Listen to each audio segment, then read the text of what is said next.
afternoon, everyone. Welcome to WeaselAcres. Let's do some shooting, shall we? Good afternoon and welcome to Shooting at WeaselAcres Home Edition. We've been talking a lot lately about zeroing rifles, and if you recall, zeroing a rifle is simply adjusting the reticle inside the scope to correspond with a bullet impact at a fixed distance. The question has come up though, how do you zero a gun, whether it's a rifle or a handgun, with iron sights? To answer that, I've got three handguns here. We'll talk about rifles in a minute.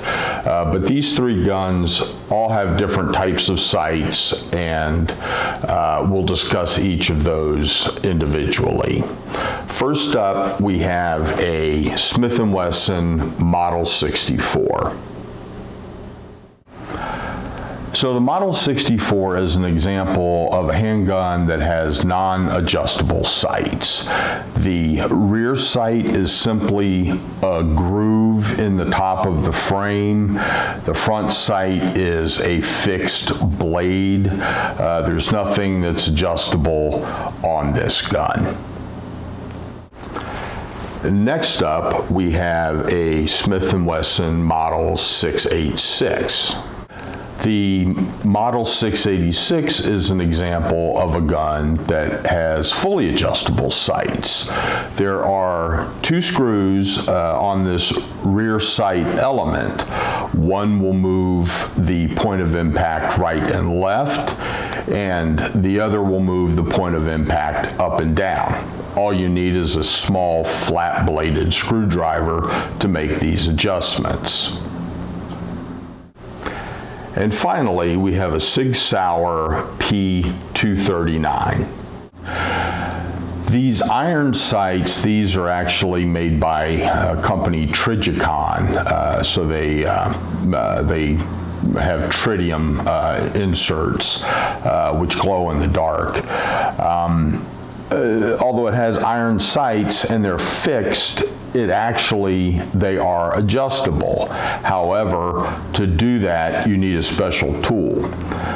The height of the sights is what makes the difference, and these sights, whether it's a SIG branded product or an aftermarket product such as the Trigicons, come in various heights. So a very small change in the height of either the rear or the front sight will cause the aim point to move slightly up or down, and thereby adjusting for elevation. To adjust for right and left impact, the same tool will drift these sights right and left. The tool is this, and what you do to make the adjustments is to take the slide off, clamp it inside this sight drifting tool, and this wheel will move a part inside the body of the tool right and left.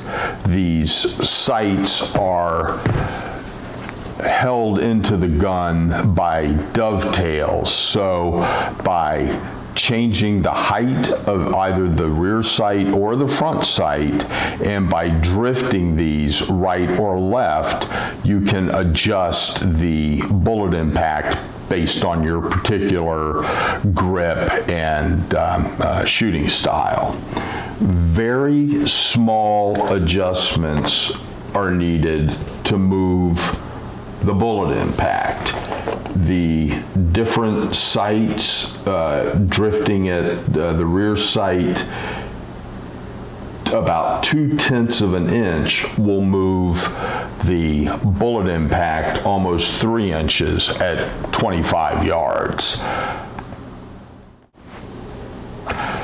So we've got three guns that range from not adjustable, as is the case with the Model 64, to adjustable, but it requires a special tool and possibly buying different height front or rear sights to easily adjustable.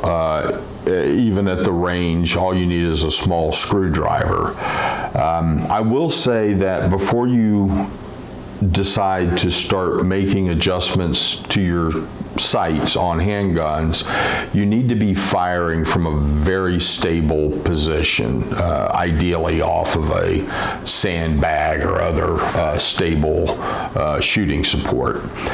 The other tip I would give you is to start small and make very small incremental changes until you get the desired result. I recommend on a gun where you're going to drift the sights to put a reference index mark in pencil on top of the slide before you start making adjustments, so if you don't get the results that you're looking for, you can always move it back to the to where it was to begin with. I would also recommend that when you're shooting, you be aware of the muzzle blast. If you're shooting off of a bag, you want to make sure that the muzzle is well in front of the bag, because you can burn a hole in your shooting bag that way from the muzzle blast.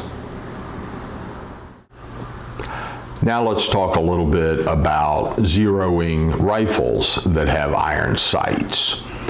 Most of the videos that I've made up until now have featured ladder or leaf rear sights. So the battle sight, the leaf is in the down position.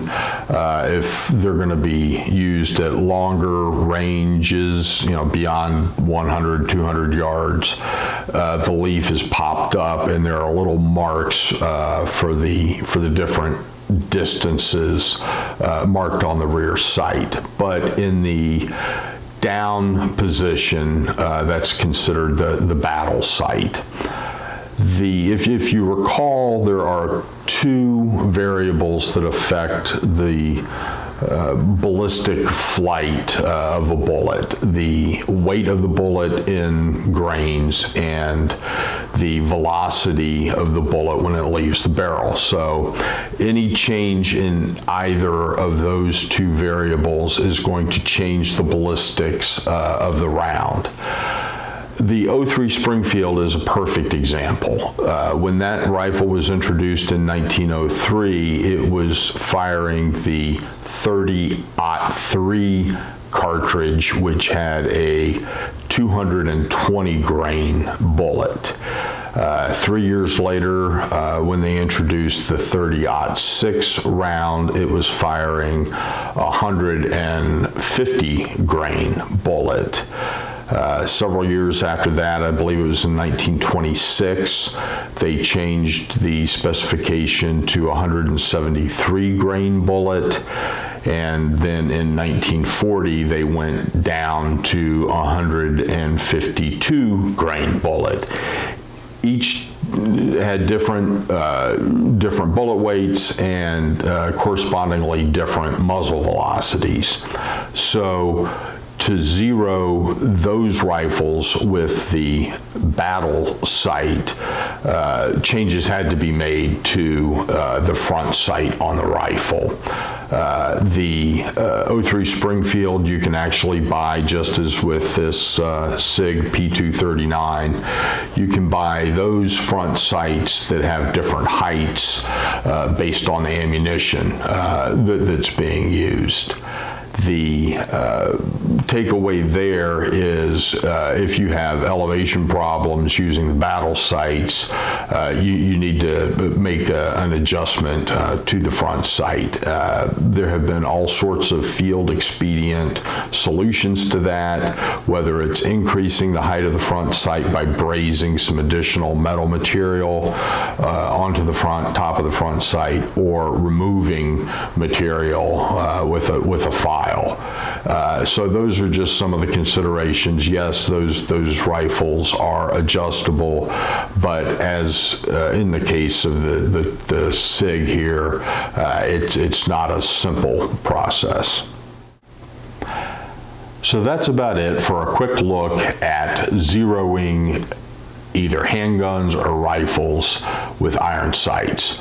I hope you enjoyed a brief introduction to the subject, and as always, thank you for watching, thank you for reading the gun thread, and we'll see you next week.